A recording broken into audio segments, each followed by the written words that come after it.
On a vu des séries de marches blanches organisées en France donc pour la mort de la petite Liana qui avait 11 ans et qui a été enlevée le 29 mai et retrouvée morte la semaine dernière. Alors l'enquête met en cause un homme qui s'appelle Jérôme Barella, 41 ans, qui connaissait la fillette de longue date et qui, de toute évidence, aurait dû de longue date aussi être derrière les barreaux, puisque l'accusé, comme je l'ai dit tout à l'heure, est accusé et inculpé dans 9 procédures de viol ou d'attouchement sexuel. 9 procédures de viol et d'attouchement sexuel, et il était toujours libre comme l'air. Et ajoutons qu'en août 2025, une plainte avait été enregistrée contre lui pour des viols présumés sur une fillette de 12 ans et qu'il ne s'était rien passé jusqu'à la semaine dernière, puisque la procédure est encore en cours. C'est-à-dire que le violeur et meurtrier présumé, qui est actuellement en prison parce qu'il est soupçonné d'avoir tué Liana, n'a pas encore été convoqué par la justice pour un éventuel viol sur une fille de 12 ans qui a eu lieu l'an dernier. Alors voilà, pardon, mais voilà, je pense qu'au-delà de la responsabilité du criminel, il y a aussi de toute évidence un système judiciaire défaillant. Alors, comment l'expliquer ? Est-ce que c'est le manque de moyens ? Est-ce que c'est les procédures trop complexes ? Est-ce que c'est la responsabilité des juges ? Je ne sais pas si l'un d'entre vous a un mot. Alexis Poulain, qu'on n'a pas beaucoup entendu. Est-ce que vous avez... Oui, j'ai beaucoup écouté. J'ai trouvé ça marrant sur l'interview d'avant, sur la nouvelle France, qui est le modèle du nouveau Mali, en fait. Oui, en train de... Alors, marrant, je ne sais pas, mais étonnant. C'est étonnant, voilà. C'est-à-dire que c'est une perte de repère globale. Comme la justice, tiens, tenez, j'en ai beaucoup parlé aujourd'hui avec journalistes et anciens avocats sur un problème qu'on dit systémique, mais qui va bien au-delà sur sorte de machine où les ministres font circulaire sur circulaire, où évidemment chacun a l'impression de faire son travail, mais le fait mal, visiblement, puisque la priorité des priorités, qui devrait être la protection des enfants, des plus faibles, passe à la trappe, ou du moins n'est pas une priorité, ou alors est une priorité en fonction de l'agenda politique, on va dire. C'est quelque chose de choquant. Je pense que là, la colère, elle est vraiment palpable. Alors, ça ne fait qu'augmenter. Gérald Darmanin, le garde des Sceaux, essaye de se dépatouiller de ce dossier tragique et encombrant, en expliquant qu'il n'y a pas d'erreur de la part du ministre. Donc, il va falloir trouver un lampiste pour payer, comme d'habitude, au jeu de la patate chaude en France. Je pense que tout le monde, ou globalement une majorité de Français, attendait la démission de Gérald Darmanin sur un cas pareil. Il ne le fera pas, comme il ne l'a pas fait sur les supporters anglais, comme jamais aucun responsable politique d'ailleurs ne le fait, puisqu'ils sont responsables mais pas coupables de rien. Au final, ce sont des innocents qui meurent. Jean-Yves Le Gallou. Oui, moi je crois qu'il faut voir comment cette affaire dramatique est exploitée. Madame Yaël Braun-Pivet, présidente de l'Assemblée nationale, avec deux de ses collègues, a annoncé solennellement qu'elle voulait faire voter une loi intégrale, je cite, sur les violences sexistes et sexuelles.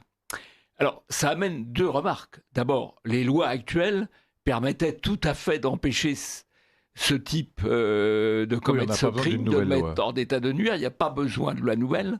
Deuxième élément, les violences sexistes et sexuelles. C'est-à-dire qu'on met sur le même plan les violences sexistes, c'est-à-dire entre guillemets du vocabulaire, qui peut être déplacé, mais qui ne reste que du domaine du vocabulaire, du domaine de la parole, et les violences sexuelles, qui là aussi peuvent avoir des degrés différents, mais peuvent prendre la forme du viol. Et donc, on va encombrer la justice d'affaires secondaires. Et évidemment, quand la justice traite les affaires secondaires, est encombrée par les affaires secondaires, eh bien, elle délaisse les affaires les plus importantes, qui sont en plus celles qui sont peut-être les plus difficiles à traiter, parce qu'elles demandent davantage d'investigation. Oui, parce qu'une remarque sexiste, Jean-Yves Le Gallou, on continue d'encombrer la justice. Une remarque sexiste, ça peut être un chef d'entreprise qui dit les bonnes femmes, c'est bon qu'à la cuisine. Enfin, je ne dis pas que je partage ce point de vue du tout, mais je pense que le tribunal agira très rapidement dans cette affaire-là. Les hommes sont tous des salauds. Oui, ça c'est moins. C'est une remarque. Je crois qu'on est fondamentalement dans un système, et pas seulement dans ce domaine-là, où le crime contre la pensée est pire que le crime violent.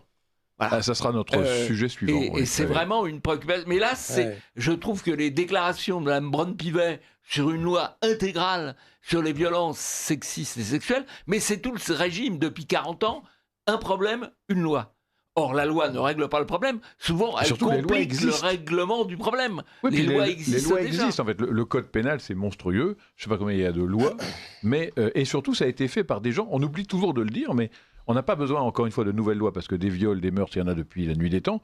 C'est des législateurs tout à fait pondérés, des gens sérieux, calmes, qui ont fait ces lois, et on n'a pas besoin de les changer sans arrêt pour faire croire qu'on est plus malin que des gens qui vivaient il y a 50, 100 ou 150 ans avant nous pour les mêmes problèmes, finalement. On n'est plus dans les lois d'il y a 150 ans. Enfin, le dernier code pénal viable, c'était celui qui était issu de la loi sécurité-liberté d'Alain Peyrefitte, qui a été démantelé à l'époque Badinter, et surtout très compliqué. Le code pénal et le code de procédure pénale ont augmenté de 50% de volume en quelques dizaines d'années. Or, plus le code pénal et plus le code de procédure pénale sont épais, plus c'est difficile d'avancer. Absolument. Et donc, ça rend compliqué, ça complique la procédure.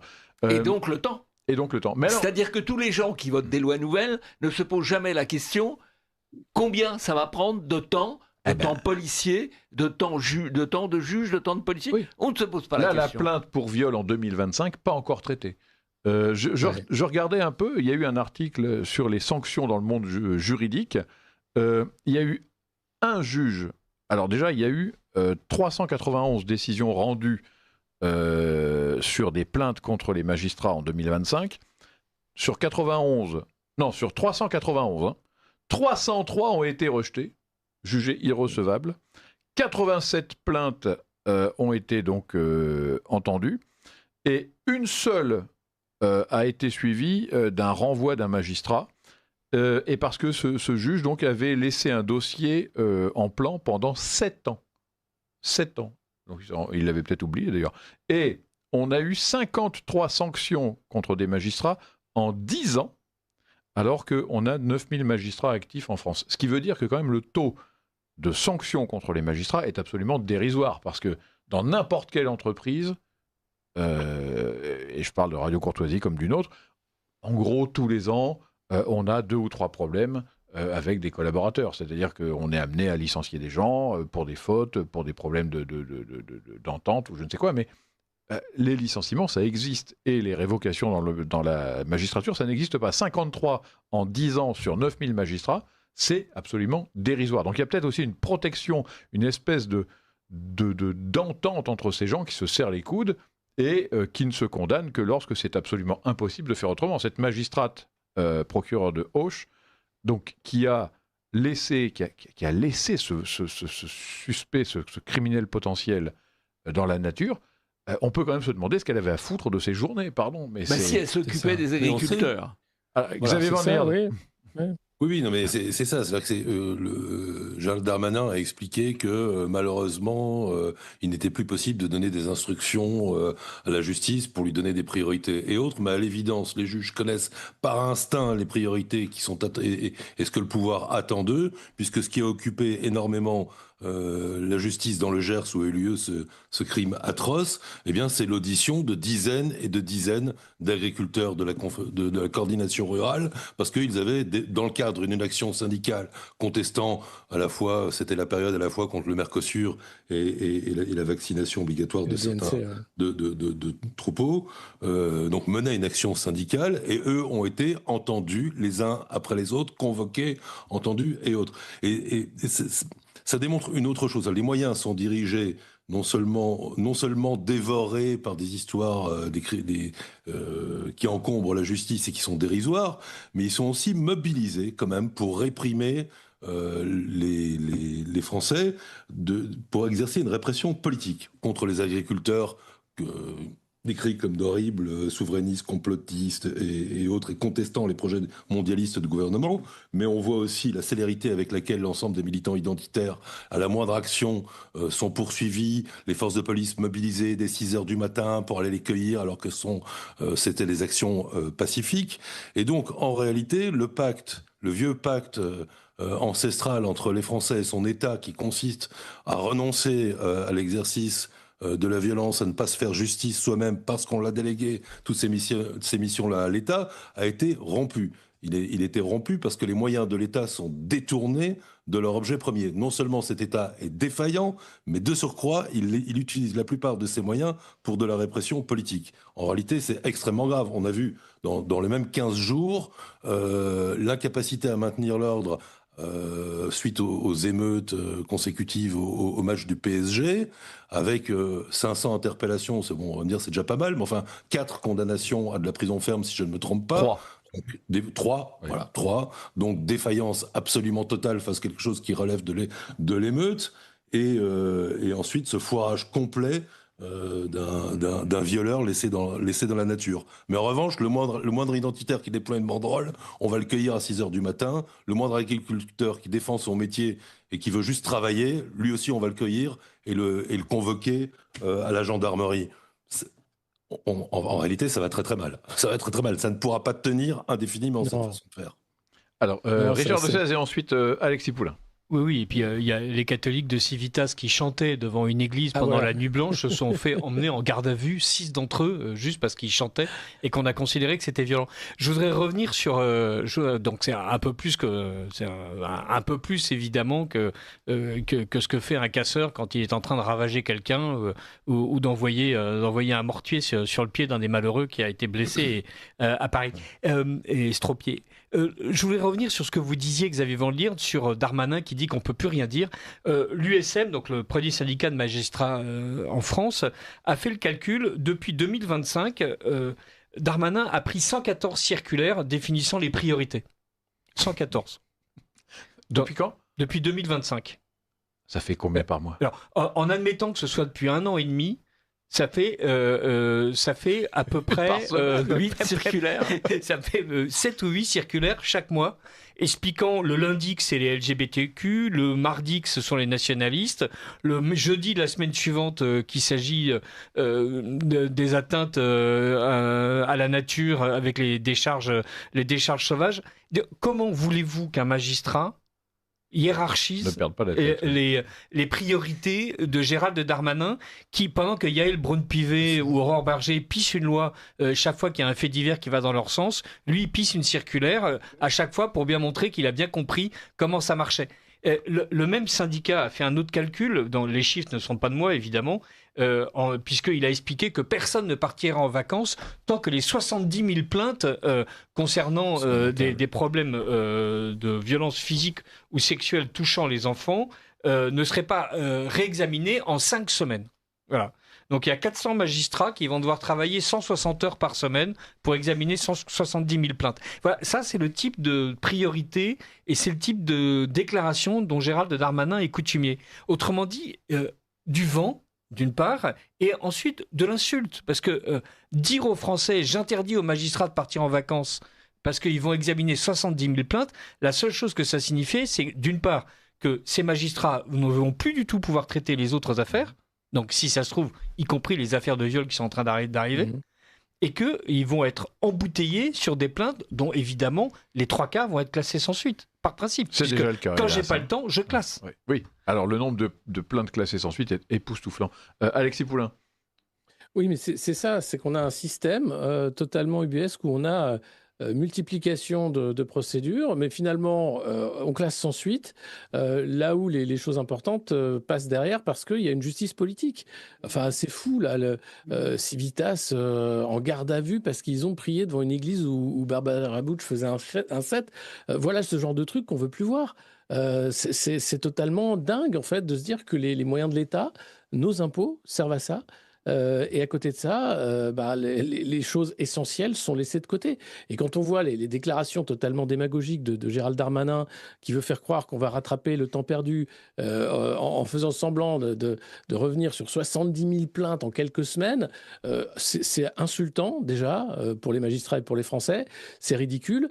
Et la seule chose, en fait, qui est à faire, peu importe la suite, mais au moins remettre sa démission, parce que ça montre que ces gens-là, ceux qui sont au pouvoir, les responsables mais pas coupables, en ont vraiment rien à foutre. Ils n'auront jamais à rendre des comptes Et d'ailleurs, le meilleur responsable politique, hein, qui est l'illustration de tout ça, c'est un Gabriel Attal qui a fait des stages de 6 mois à plein de postes ministériels et qui explique ensuite qu'il a une carrière d'homme d'État incroyable, alors qu'il n'a rien foutu. En fait, il est juste passé 6 mois dans un ministère pour voir comment ça se passait. Donc, on ne fait rien. La responsabilité, je pense, ça, c'est quelque chose qui doit revenir en politique si on veut demander ensuite aux Français des efforts. Sinon, ça ne sert à rien. Alors, Alexis Poulain, vous rejoignez d'un certain point de vue Bruno Retailleau qui demandait justement qu'on travaille sur une réforme du Conseil supérieur de la magistrature et notamment pour appliquer des sanctions plus nombreuses et plus rigoureuses aux magistrats fautifs. Est-ce que l'un ou l'autre d'entre vous a envie de réagir à cette proposition de Retailleau qui ne semble pas idiote Mettre le juge face à ses responsabilités, ça peut être un critère intéressant dans une carrière. Oui, c'est pas idiot, mais on en parlait avec Pascal Pirat ce matin. Donc Pascal Pirat, ancienne juge d'instruction, évidemment très malin parce que je n'y connais rien. Je lui parlais du juge Burgot et elle me disait, mais en fait, quand ceux qui ont examiné le cas du juge Burgot ont regardé les éléments qu'il avait en main pour apprécier, d'une part, une partie des choses qu'on savait, lui ne les savait pas. Et d'autre part, la manière dont le juge Burgot a été jugé par ses pairs, donc il s'agit de l'affaire Doutreau, a tenu compte aussi du fait que personne dans sa hiérarchie n'a bougé un doigt tout le temps de son instruction. Non. Alors que le juge Burgot faisait remonter évidemment ses rapports et que la hiérarchie était au courant. Donc ce que veut Retailleau, c'est une fois de plus désigner des lampistes alors que le problème est structurel. Dire si jamais un président de tribunal, sur la foi d'une évaluation psychologique idiote, relâche quelqu'un qui commet un crime derrière, est-ce que c'est le président du tribunal qui est coupable ? Est-ce que c'est le psy ? Ou est-ce le psy ? Voilà, et donc, comme d'habitude, voilà, on a l'impression qu'en criminalisant les juges, on va arriver à faire criminalisant. Non, mais il n'y a aucune raison que ça soit la seule corporation qui ne soit pas responsable. Quand un chirurgien a un problème médical, ça peut arriver. Il n'hésite pas à enquêter et à le condamner.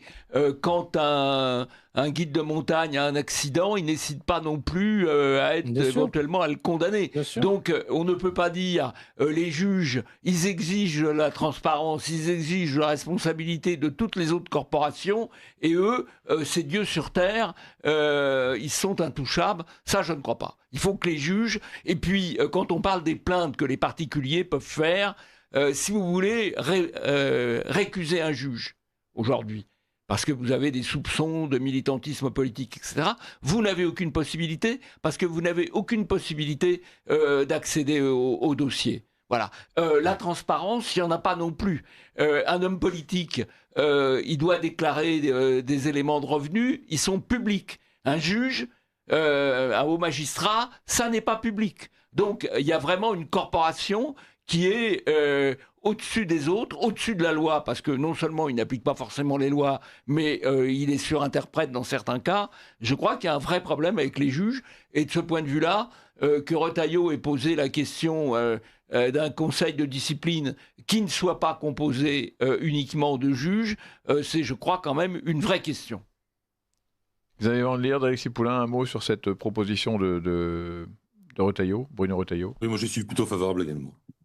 Oui, pareillement. Il y a une corporation qui se défend, évidemment.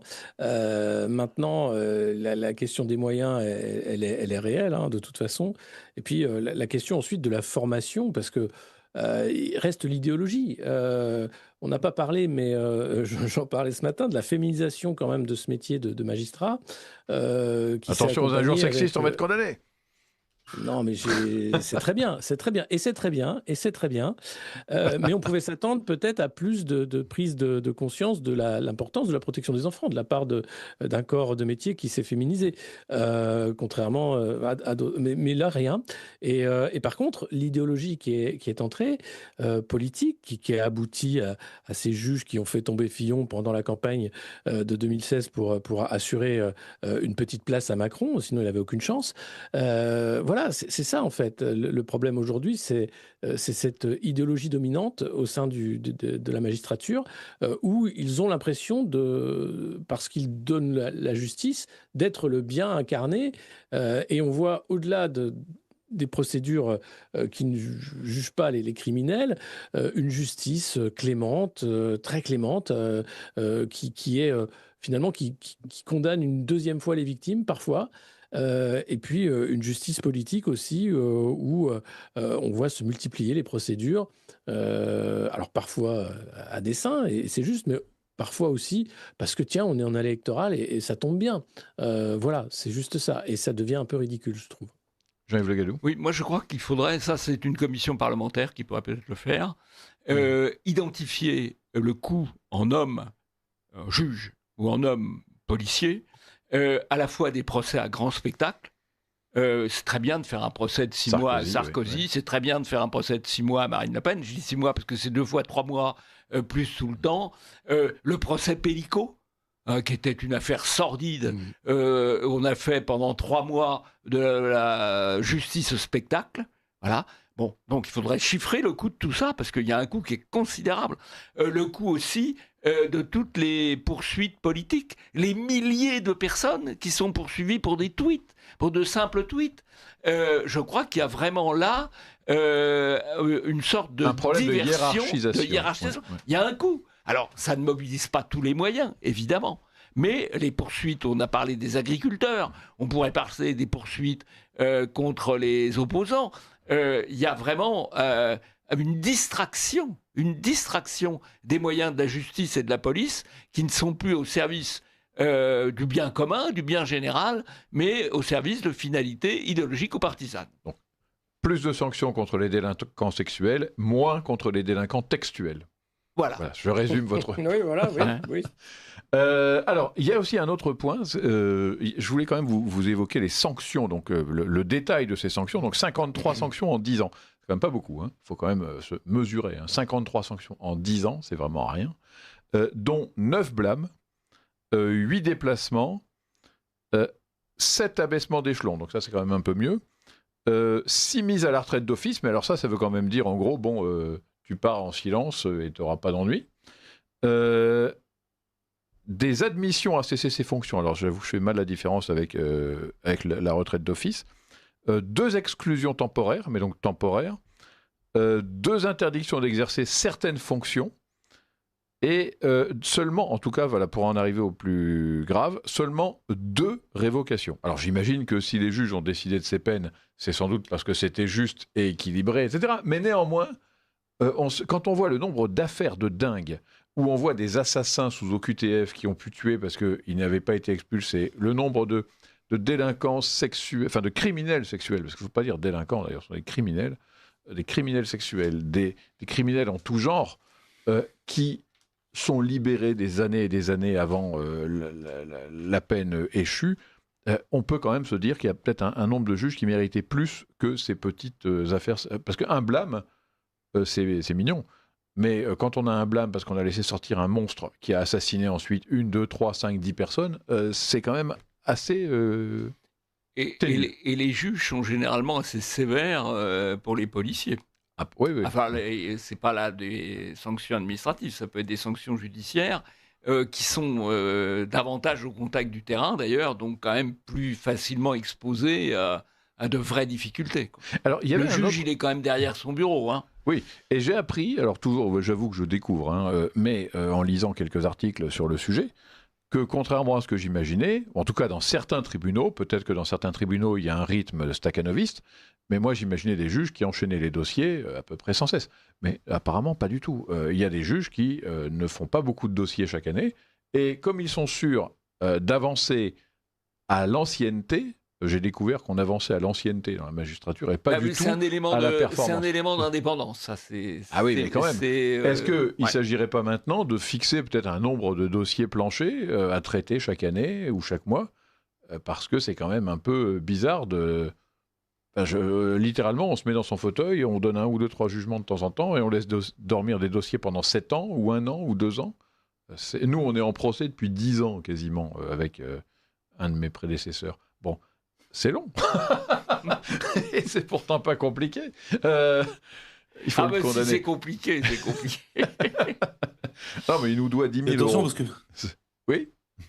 Oui, mais on parle du nombre de juges qui ont été révoqués ou sanctionnés, mais il y en a aussi dans le lot qui peuvent être sanctionnés pour de mauvaises raisons. Oui, Je ne sais pas si certainement. vous vous souvenez, je sais pas si vous vous souvenez de l'affaire d'un vice-président de tribunal à Paris, je crois, d'un certain Tony Curtis, et lui, Ah oui, il bien avait sûr. été Oui, oui. voilà, il a été viré parce qu'il était jugé trop sévère, et notamment parmi les griefs qui lui étaient faits, il y avait celui de prolonger de façon systématique les mesures de rétention administrative des déboutés du droit d'asile sous obligation de quitter le territoire français. Donc vous voyez, il faut sanctionner les juges, mais parfois ils sont aujourd'hui dans le régime idéologique sous lequel nous vivons, sanctionnés pour de mauvaises raisons. C'est-à-dire que dans les 53 que vous avez cités, il y en a peut-être qui sont plein qui sont en réalité des braves gens qui voulaient protéger les Français et appliquer réellement la loi. Voilà.